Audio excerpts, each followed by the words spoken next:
Happy Friday, Facebook land. And it is so lovely to be popping on Facebook Live again with you all. I I've missed you, and this is one of my favorite mediums to connect with. Hi, Mark. Hi, Scott. And yeah, I keep promising to do it. And even though we're sitting in the dark moon today, I decided to use the energy and jump on. So while I'm recognizing some of the great names that are jumping on, please share in the comments below where you're tuning in from. Because one of my favorite things about Facebook is this amazing global community that we're able to be a part of and foster. Hi, John. And oh, thank you, Scott. I put makeup on for all of you, especially today. So part of why I haven't even been on Facebook Live very much is there's been a lot of shifts happening, both personally and professionally. And my students have been keeping me delightfully busy. Hi, Al. And yeah, I literally haven't had the time. And although Friday afternoon may not be, oh, from Oceanside, Kevin, that's awesome. I love San Diego.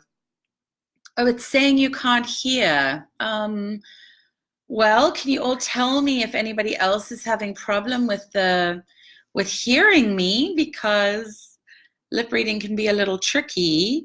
Yes, John, representing SoCal in the house. I recommend you turn the volume up on your computer if you can't hear. That might solve the problem right there. Anyway, so thanks, Patricia, for letting me know. So yeah, quite a lot of shifts have been happening, and I wanted to share some of them with you. And I notice that in the last few years, I've been diving pretty deeply into my own healing journey, and also supporting healing in the collective. I mean, I think that's a part of my Dharma, my life plan. Hi, Matthew. You know, every day as I work with people, my work really is my social justice in the world. And in order to do my work, I have to be working pretty hard on myself so that I can make sure I'm in integrity, and so that I can hold for what people are bringing to me, either in the classes or retreats, or even in my one-on-one sessions. And I've actually been doing a lot of hands-off coaching. And another reason for not doing Facebook Lives is I've been supporting some colleagues of mine in their own marketing plans, and I've been trying to warm them up to Facebook Lives. And while it feels easy for me, it's kind of intimidating for some people. So you might see a few of those people. I've twisted their arms, actually. We've got dates in the calendar. So people I'm huge fans of, I want you to get to meet too, so that we can keep growing our community and our resources. And, you know, if I'm not the right person to meet your needs, maybe some of my friends or teachers are. But yeah, I really feel like I am emerging kind of from this chrysalis. It's been a very intense year of really exploring and sitting in the shadow for the last 2 years. And a lot of you know I was very involved in advocacy to really support more safety and integrity in the Neo-Tantra world. And that was a huge part of my focus last year. And while I'm really very grateful that I did all that, it's also feeling really good to emerge and now start putting my attention in a much more concrete way on on where I want to move my own work, and to take the things that I learned from that deep dive, and then look at, okay, how can I show up better? How can I support my students and the practitioners and teachers that I'm training to be even better? And some of you, wow, this is feeling a little bit like a confessional this afternoon, actually. But sorry, I've got my new assistant. That's one of the big changes. I interviewed somebody today to assist for me, and we're gonna get together soon. So she's lovingly pinging me on Facebook Messenger. But yeah, to really take what I've been learning and then live that out in my work. And I'm so blessed to get to do what I love, and still there are always things for me to learn. So for example, some of you know that I was called out quite publicly around the use of the word Tantra versus Neo-Tantra, which I'm now using. And I went and dived much deeper into my own practice of classical Tantra. Now, classical Tantra is what comes from India originally, and is mostly a spiritual practice that focuses on rituals and very specific lineages and, in a sense, formulas for the way that you worship the deities. And while I'd had some exposure to this in India, and even in America, I've actually been practicing and studying a lot more in depth in the last 8 or 9 months. And I've actually revamped my whole Sarasa Tantra group facilitator training. Hi, Sarah. I've revamped it quite a lot, keeping the essence of it the same, but really wanting to honor that Neo-Tantra, which is this more Western style of Tantra that has a focus in the West on sacred sexuality, that practice also honors the roots and the traditions where this all started. So this year at the Sarasa Tantra group facilitated training, that is quite a mouthful. Let's call it the teacher training on this call for short. But I've actually invited a very special guest teacher. And he is a classical tantrika. I can let you know he's a Kali devotee. And he's been really instrumental in helping me better understand both the similarities and the differences between lineage tantra and classical. Hi, Angel. Oh, so many people I love are jumping on this call. And it's going to be amazing. So we're going to dive right in at the beginning of the training and actually experience what a classical tantric puja is like. We are blessed that this teacher, and I'm keeping him a bit of a mystery for now, but if you've been following my newsletters, you can find him in there. And if you're not on my mailing list, I strongly recommend you sign up.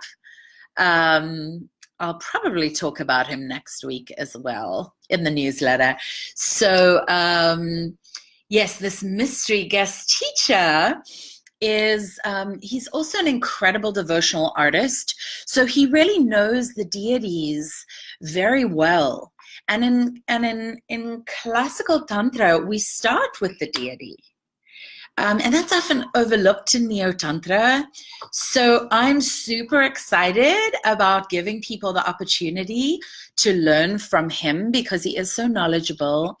And then for us to really empower people having that knowledge to go and then teach Neo-Tantra so that you really understand some of the differences and also how these traditions have evolved, because Neo-Tantra is really a pretty new construct. really. And while, in super secret teachings, normally in classical or lineage Tantra, either Hindu or Buddhist, you often, hi Candy, you can engage, sometimes I'll say they admit to engaging in what's called sexual sadhana. And sadhana is like a daily practice, a daily spiritual practice. We put that at the forefront in Neo-Tantra, and it's really important that people see both where these traditions originated, but also what constitutes Neo-Tantra, because either if you want to go deeper in your practice, hi Becca, I'm so glad you joined. Either if you want to go deeper in your own practice, because you may never choose to teach this work.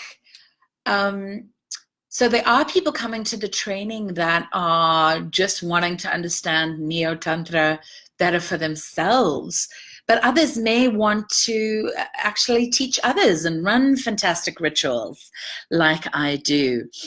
And I really think this is going to add another whole layer to our understanding. It certainly has for me, and it's kind of serving up a big part of my heart to you in this training. So, as some of you know, Julia Tyndall has been teaching alongside me with Sarasa Tantra at the group facilitator training. And we will continue to lead retreats together. But she's taking a break from the teacher training this year to focus on some self-care and self-love. And so it's given me the opportunity to really look at the energetic practices that I've been engaging. I've been studying with a wonderful teacher, Norma Ramos Ott, who you've heard me raving about. And she's one of the ones I'll be doing a Facebook Live with pretty soon. And I'm really going to be sharing some of the energetic principles that are really foundational to learning, hi Daniel, to really learning how to hold safe space and sacred space for these very advanced practices that we can end up engaging. And, I'm a trauma survivor myself, as some of you know. I'm pretty out and open about that. But so often I've walked into neo-tantric spaces where they're really not held. And then it's very difficult for people to engage in these pretty edgy practices if they don't feel safe. So a big part of our vision at Sarasa Tantra is to create a space where it's safe enough for you to learn and for you to be empowered to hold impeccable spaces, and how to show up in integrity, to hold yourself as a teacher, so that you can really be a guide and lead people on their own awakening and in their own journeys. And, there are lots of really glamorous things about the work I do, and I get to live an incredible life. And the truth is, I'm going to peel back the curtain and let you get a glimpse behind the scenes to see how, what it's really like to be successful and really to thrive as a Neo-Tantra teacher. And unfortunately, I know so many amazing healers. I actually just got off a coaching call with somebody a few minutes ago who is brilliant at what they do. And they just have no idea how to tell the world about who they are and the amazing resource that they have to offer with the skills that they've spent years accruing. So that's going to be part of the training as well. Hi, Lisa. That at the group facilitator training, it's not just about learning a bunch of practices and a bunch of skills and techniques. And I'm pretty heavy on technique. I love it because when I feel nervous, then, you know, technique gives you something to lean into. But the idea is to really teach you, for example, how to market yourself, how to use, for example, Facebook as an effective tool. If you're watching cat videos all day, that's probably not the most effective way to use it. But for example, I've managed to take my business in, starting to lose track. I think it's 7 years now. From nothing to like a 6-figure business. And a lot of that had to do with Facebook. So we're going to talk about very real and practical strategies that are going to work. We're going to talk about amazing things like self-care and how you can do rituals for yourself, and also create these amazing rituals for others that are inclusive and welcoming. I have a really high value as a queer woman around being LGBTQ inclusive. For those of you who don't know, LGBTQ stands for lesbian, gay, bisexual, transgender, queer, and I say plus because the letters keep getting added, so the acronym keeps changing. But, you know, I believe everybody in the world needs this work. And if you go to India, as I have done, I was there 3 years ago, and I'm delighted to be going back. I'm going back in October for the Durga Puja in Kolkata. Anyway, before I get too sidetracked, but in India, things are very segregated according to gender. Like literally in the temples, even when you go to pray, there's like the side that the women stand and then the side that the men stand. And, you know, while I have a tremendous amount of respect for Indian culture, that was quite challenging for me as somebody who doesn't actually believe in the gender binary. I believe that there are more than just two genders. So anyway, this training will share with you how you can create inclusive events and how you can make this accessible to everybody if you choose.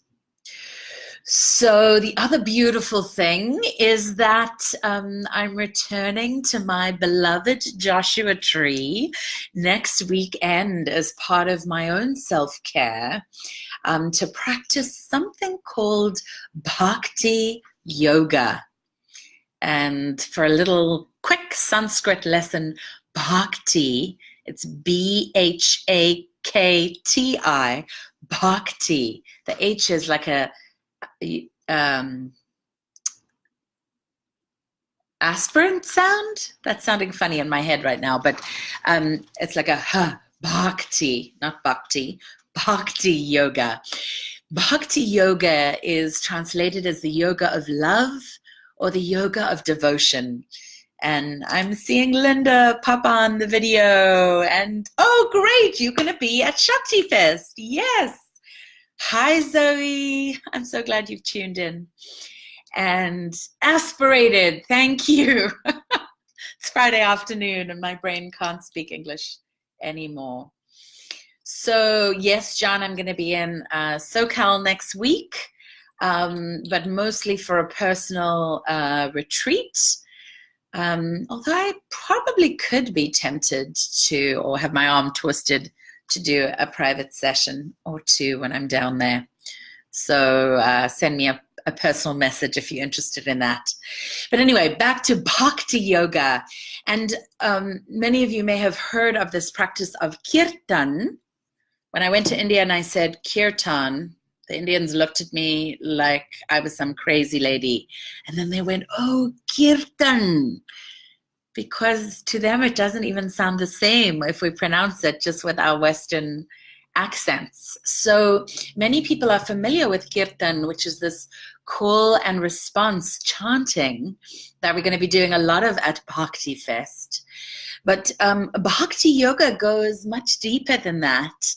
And yeah, you get to literally develop relationship with the deities, and everything from dancing to walking to hearing mantra to hearing the stories from the ancient texts, like the Ramayana or the Bhagavad Gita. Even hearing those stories is actually part of practicing bhakti yoga. And so it's going to be beautiful. I love being at these festivals where we'll get to sleep in the Joshua Tree Desert. I actually go in camp so that I can lie on the earth, and just Joshua Tree is one of my favorite places. Part of why I run a retreat there in March every year. And Julia, it's not quite the next retreat Julia and I will be doing, but we will definitely be back in March 2020. Anyhow, so I'll be back there really just juicing up and being immersed in these mantras, and I'll get to see my teacher, Gina Salah, who I went to India with to study Nada Yoga, the Tantra of sound. I'm really thrilled that I'll get to spend some time with her again and literally be swimming in the magic of the mantra for the next, for 4 days. And I'll come back with all that juice and be pouring that out in the teacher training. So I'm pretty excited about that. And then, the teacher training happens 2 5-day modules, starting on Memorial Day weekend, and then towards the end of June. I sort of keep that time scale every year, but I pop the dates in the video for you so you can see that. And I'm thrilled this year that one of our graduates, Zag, is flying in from Texas, and he is coming to support me in being a teaching assistant. And it's one of the ways that I really love to support the graduates. He's now teaching in Austin, Texas. And so he's flying in to help me give feedback to the teachers that are training, because you don't only come and just sit and listen to what I call like guru style. Nothing wrong with gurus. Gurus, if they're authentic, are awesome.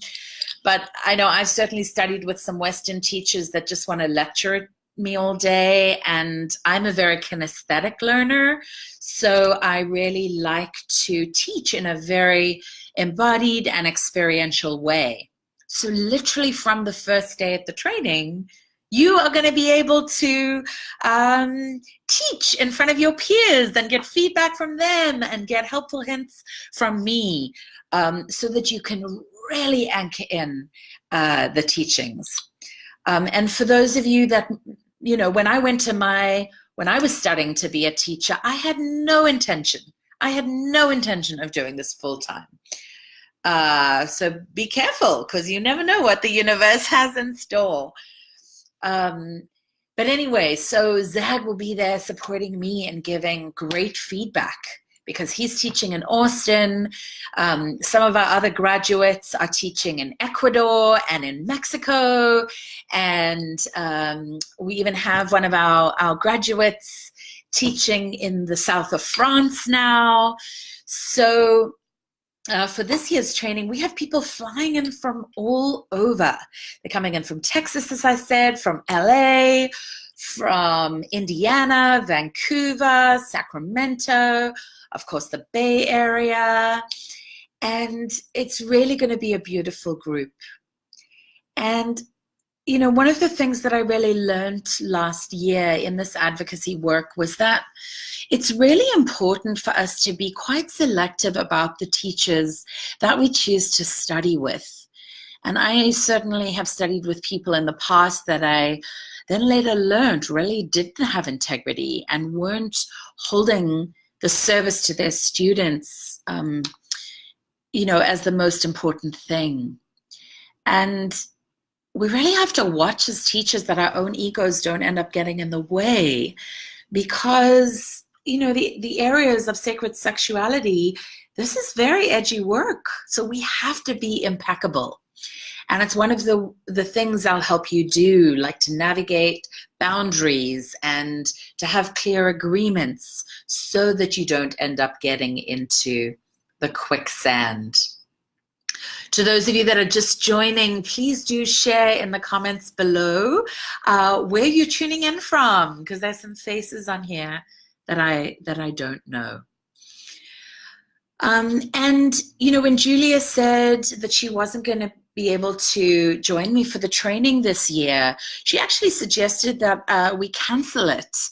And I really was very clear that no matter what, we were going to run this training, because it's so important to me that there are schools out there like Sarasa Tantra where you can feel safe in your exploration, where you know that the teachers are there in service of the students, that you know, that I've gone and done my own work.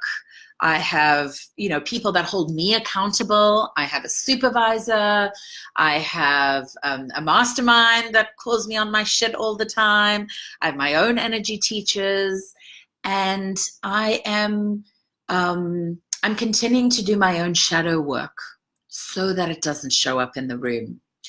And I also put a focus on us really being trauma informed, because a lot of the challenges that I've seen showing up in, especially in neo-tantric sessions, is that people just aren't trauma informed enough. So there's like so much I want to share that I'm wanting to make sure it's coming out coherently, because it's also alive in me. But yeah, so with this, we really want to pick teachers that are impeccable, that do know both how to hold us, how to guide you into those edgy spaces, and guide you out. And it was for this reason that I was determined this training was happening, even though this year Julia is not joining me. And it was important because I wanted there to be a viable option for people to have a safe space to come and learn. And some of you might be thinking, well, you know, I'm not really interested in leading workshops, but I'm fascinated with this whole idea of sexual healing. So, you know, how do I do that? That's probably the top two questions that I get are, how do I become a Neo-Tantra teacher? And the next question is, how do I learn to do sexual healing? And I love both of those questions. And the answers is really that it takes a great deal of study, because it's not that you can just know how to be impeccable and hold spaces for this deep shadow work, which really is what it's about when you're working with people's sexuality. Yeah, so for example, if you want to learn how to offer private sessions, which can include sexual healing, and to become a hands-on neo-tantric practitioner, that's deep work. That's like really advanced. So at the very minimum, I want you to have come to my group facilitator training. And in some special cases, I will look at an equivalent training that people have done. But I really want to make sure you have a solid foundation, both in your personal practice and in group facilitation rituals. And then we can dive deeper to look at the energetics of how you work with the body and people's energy. Because so often in the West, we like to just look at the symptom and treat the symptom of the problem. But really, when I work with students, I'm wanting to get underneath and look at them holistically as a whole being. So in the sessions, we explore, you know, people's emotional, physical, mental, energetic, and spiritual body, to name a few, or bodies, to name a few. So, yeah. Anyway, I want to share with you about some other exciting news. And that is that I am likely going to be up in Seattle.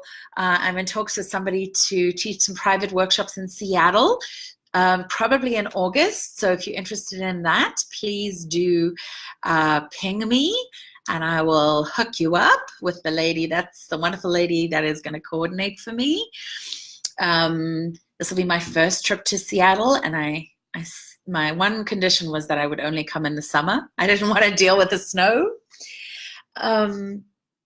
And Harbin Hot Springs is another place that has been deeply nourishing for me on a personal level.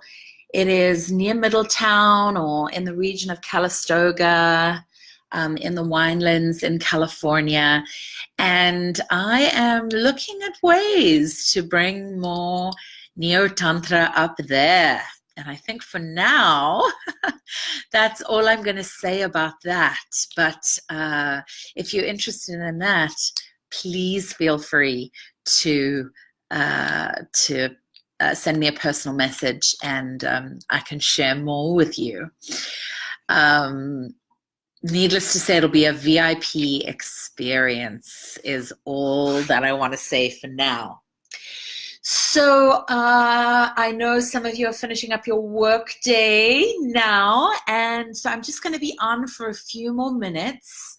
I haven't given you an opportunity to ask any questions. So if there's something that's burning for you that you want to learn or know about that I can answer very quickly. I know there was a question here from Rehan saying, can anybody guide me on Tantra? Well, in this video, Rehan, I shared a little bit about the difference between Tantra and Neo-Tantra, but both of those are actually vast subjects. And, you know, if you really want to start scratching away, probably only at the surface, but to get a deeper understanding, would be great to come to one of my retreats or to join us for the teacher training. So yeah, just giving you a couple more minutes. If there are, I've got to make sure I'm paying attention to the comments. If there are some questions, I will be happy to answer those. And I'm noticing a whole new lease on life. Thank you for your compliments, Mark. You're always so very sweet. Thank you. But I'm noticing this whole new lease on life as the sun's coming out in California and spring is starting to turn into summer and my calendar heats up. I get to sit outside on my deck and work a lot and smell. I'm a fan of jasmine and smell the jasmine as I'm out there. And yeah, I'm really excited about getting out and actually enjoying more personal downtime. I was sharing with someone yesterday that I went to hang out with the Sisters of Perpetual Indulgence at their 40th anniversary a couple of weeks ago, and there was a huge celebration on Easter Sunday. And it was my kind of Easter Sunday because they had a hunky Jesus competition, and there was just great music, and we were out. It was actually sunny in San Francisco. People always think there's so much sun in California. Well, not always in San Francisco. We're blessed with a lot of fog. Anyway, and it was just so lovely to just feel the spaciousness to be out there connecting with you all. So while I love these connections on Facebook, it's always really so lovely to get to drop in and meet people in person. And I know, you know, I had somebody who last year came to Yalapa on retreat with us there. Yalapa is in Mexico. It's a short boat ride from Puerto Vallarta. And we held a retreat there, and she flew in from Switzerland to come and be on retreat with us. And we'd met on Facebook.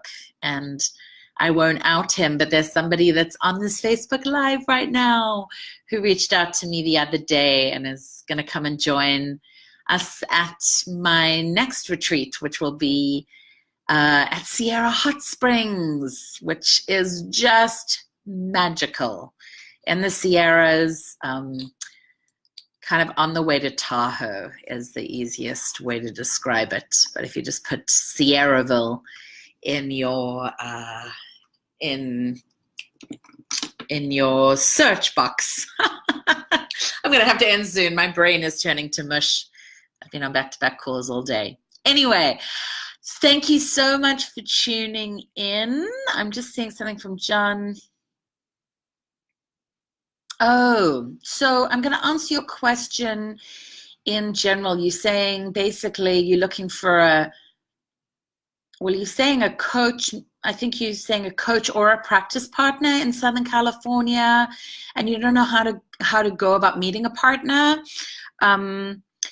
So, you know, I highly recommend actually going to events. I specifically like neo-tantric rituals. Sometimes they're called pujas, but that's actually appropriative, culturally appropriative, so I don't use that term anymore unless I'm practicing classical tantra. And go to events, go to either sex positive events or go to neo-tantric events.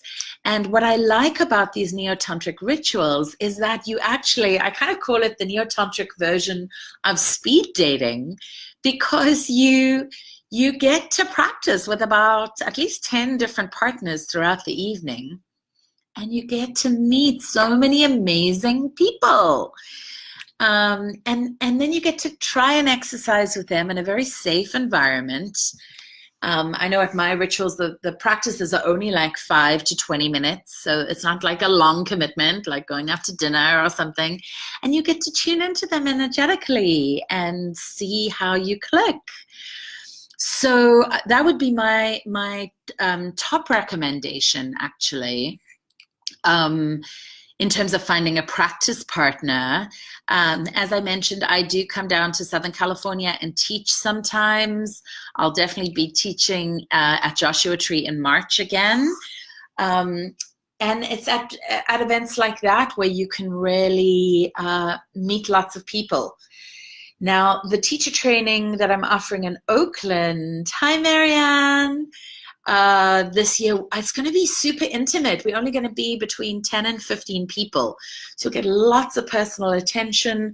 Even the retreats, we tend to keep quite small because we want you to get personal attention and we want to hold this exquisite sacred space. So I think we cap them at like between 24 and 26 people so that you're not lost in the fray. You know, I've been to teacher trainings where you're like one of 40 people in the room.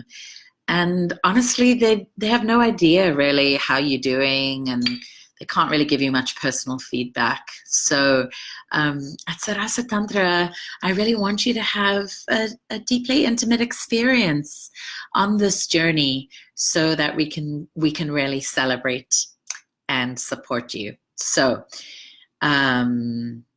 oh, I'm so glad that you're going to a ritual tomorrow, John. That's awesome. I think I know who might be running that one. And if that's Palki Mawar, then yes, she's actually going to be at the, oh, hi, Kat. All these amazing people are joining. As you join, it makes me want to keep going just a little longer. But Palki is going to be with me. We met through this advocacy and through her truth speaking very publicly last year. And she's coming actually to assist at the Sarasa Tantra group facilitator training. But yeah, she also runs her own events in Southern California, in LA. So if you're looking for events there, she's somebody I would recommend checking out. And thank you so much to everybody who's tuned in. If you have any last minute questions, I'm going to leave just a couple more minutes and then I'm going to have to wrap up for my Friday. because I still have plenty of work to do on updating my teacher training manual. And I've got to make sure that I have energy left to keep cranking away at that tonight. So, yeah, even as we wrap up this Facebook Live, if you have any other questions, I'll see what I can do to reply to them. Yeah, after this video as best I can. And, you know, while I love being in person with people, I know that geography can often be a challenge. So if that is a challenge for you, you know, we can, oh, Sarah, thank you. No questions, just heaps of love. Thank you so much, darling. Love right back to you. And you, and you, and you, and you, and you. But yeah, I'm also available, you know, I do some Skype coaching, or Skype's kind of getting old and passé in some ways. So we can do video, FaceTime, or through Facebook. So there are many, many ways that we can connect. And I do everything from relationship coaching to talking about subcultures like polyamory and kink.